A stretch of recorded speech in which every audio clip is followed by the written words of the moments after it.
Hello, this is Gary from Texas, and today I'm going to go over my library that I have for different books, gardening books that I have.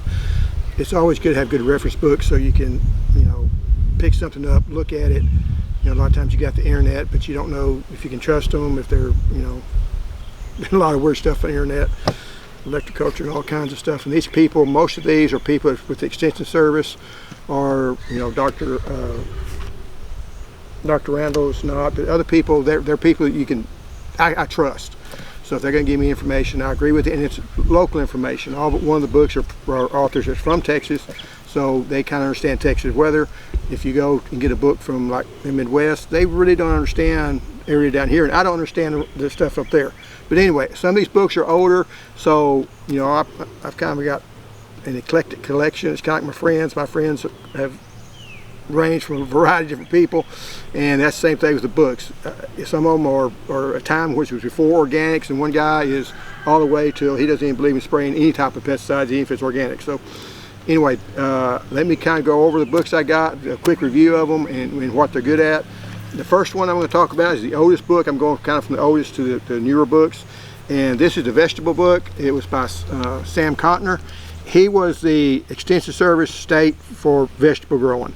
And so what you're going to get out of here is a little bit of history of the plants, each one different plants, the typical diseases of the plants. So if you're growing southern peas, he's going to talk all about the southern peas, the history behind it, and some different problems that you'd have with it. And it's kind of a go-to. If I have a problem with it, I look this up, and he was an expert at it, and he'll go over it, and it's more of a it goes pretty much if every variety that you have you can grow. He'll talk about it, what the pros and cons of it, what the problems you may have, and like I say, this is a very good book. It's not going. It was pre-organic. They talk about compost, putting out compost, but it was copyrighted in 1985. So I grew up during that time. So in any of the things that was before probably 95 with extension service, they're going to talk about a lot of spraying. So the spraying stuff's kind of out of date. A lot of the chemicals we can't get anymore, and probably we shouldn't have been spraying them on a home garden level anyway. The second book that I'm going to talk about is Texas Gardeners, and this is from Neil Sperry. I think he still has a book. He still has a radio show. He used to be a county agent in horticulture. And this one, the first one is vegetable book, talks about vegetables. Neil Sperry, he talks about vegetables, fruits, the flowers. It's a very good book if you want to know about that, the different vines that grow. He's stationed out of Dallas, and like I say, I used to listen to him going to church every morning, or every Sunday morning. We'd go to church, and he'd be on the radio talking. I know my sisters was bored to death. My dad liked him, and we'd sit there and listen to him. Now this book is probably the cheapest book up here because he sold a bunch of them. It was copyrighted in 1991, so you should be able to get it for a couple of dollars plus shipping on Abe's book or the other. The vegetable book's a bit harder to find, and it's going to cost you around $20–25 because it's just they didn't sell near as many, so it's hard to it's more rare. And both these books. Now this book, I'm going to tell you, if you had an insect problem, most of the time he's going to say spray 7-Dust, diazinon, Dursban, and Malathion. Only two of those you can still get today. And back then their attitude was you let the insect get to a certain level, and if you had to spray them, they're just going to spray something that's going to wipe them out, and those chemicals will wipe them out. Now we try to try to jump on it early, spray with something that's milder, it doesn't affect the environment as much. So, but still the other information on it is still good. Like I say, you may not agree with the pesticide part of it because it is kind of outdated. I think even he would probably say it's outdated. I know some of it is because you can't get diazinon and Dursban, but it's still, all the other stuff is really good. He's a really good horticulturist. He did more specialize in the flowers part of it than he did the vegetables and the fruits, but still everything he said, I would trust. This is a second edition. You want to get the second edition of it. The first edition wasn't near as good. But it's still, still relevant as far as, if you want to grow a certain type of flower, he'll talk about it, give you a short snippet of it, and you'll have an idea of any problems you might be able to run into. Now, if you're going to grow fruit trees, this one was written by Mr. Adams and Mr. LeRoy.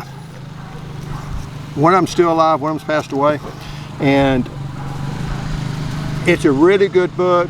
If you're going to grow fruit trees in the South, you really need to get this book. Even though it was written in '92, the varieties are going to be out of date, but he's going to tell you about the varieties. He does give his opinion about it. He's going to talk about how to bud, you know, the different varieties that were back then, the chill hours, which is very important down here, and you know, what you can and can't grow, different problems you may have. Got some pretty pictures in it, and it's a really good book. It's one that I will go back and refer to many times, especially for varieties, because he'll tell you what, you know, he's one that'll tell you what he thinks. If he don't think a variety is very good, like Florida King was a variety they came out with, and it does have kind of a mealy texture to it, he'll tell you that. You know, he said that's not a good variety, but they made some better ones. It did grow really big, and it was very early, but he didn't like it. Now, there's been some others that's come out since then that's a lot better. But, you know, as far as growing fruit trees in the South, I would get this book, because it's going to give you a good background of it, and then supplement that with the newer varieties. They got a lot of new varieties out. This one was written in '92, I believe. So you know, it's just an older book. So everything came out after '92. Of course, that can't be in here. They did write another book called Southern Kitchen Garden that I bought.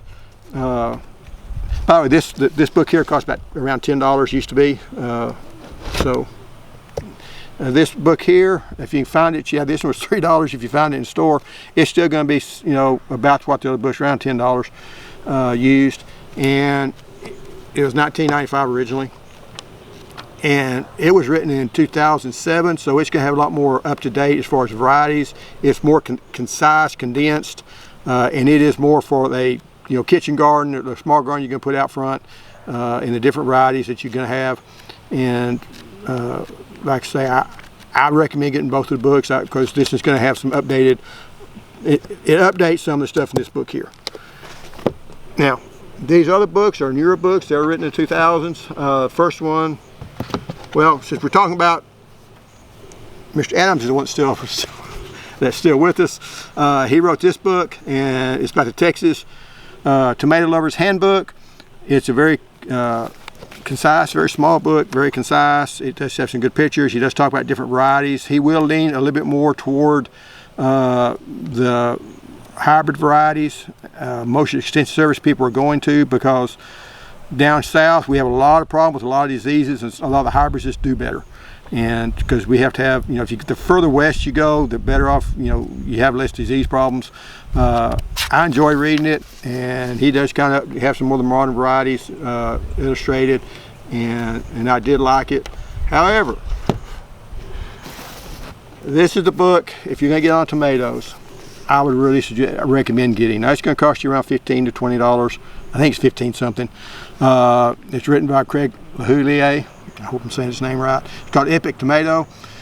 He was one that went into the Dwarf Tomato Project, one of the people that helped spearheaded that.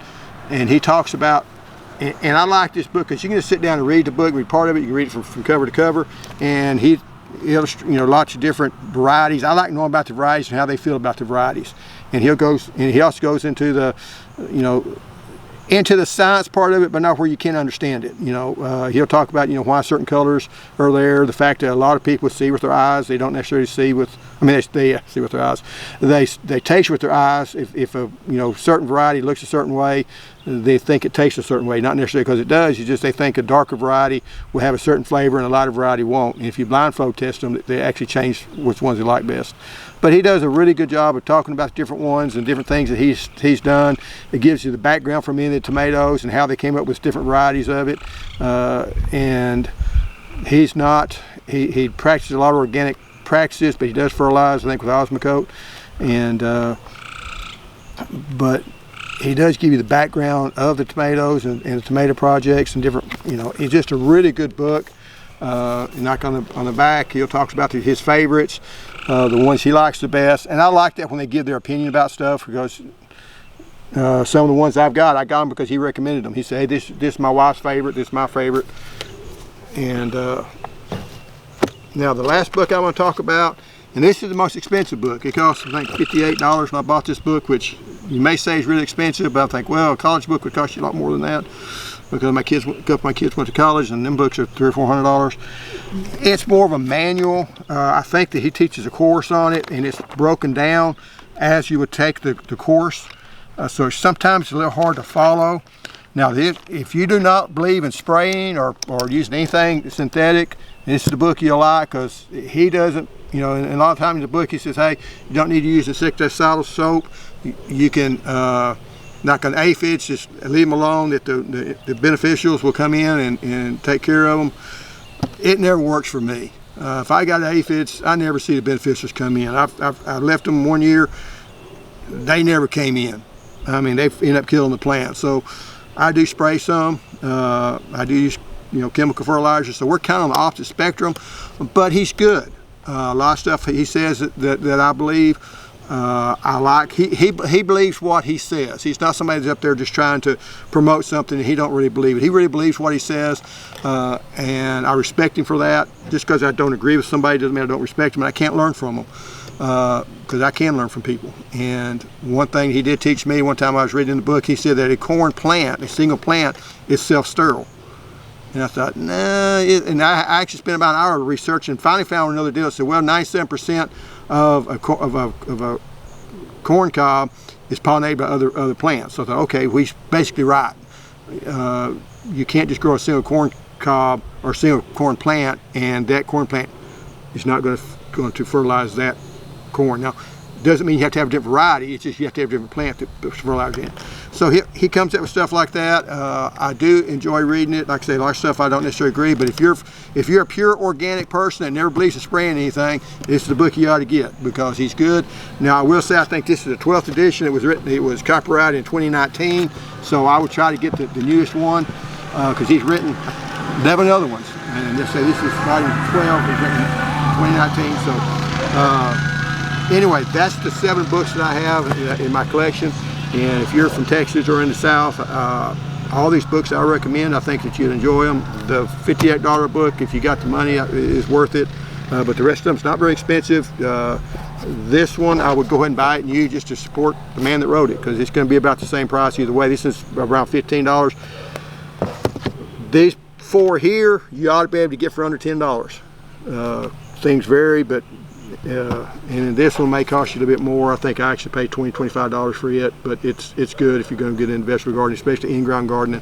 But anyway, one other book I will speak about was written by Roots and Refuge. Is Jess wrote a book about it. I had it at one time. It is a very basic book, but you know, I enjoyed reading it, but it wasn't one that I would go back and refer to.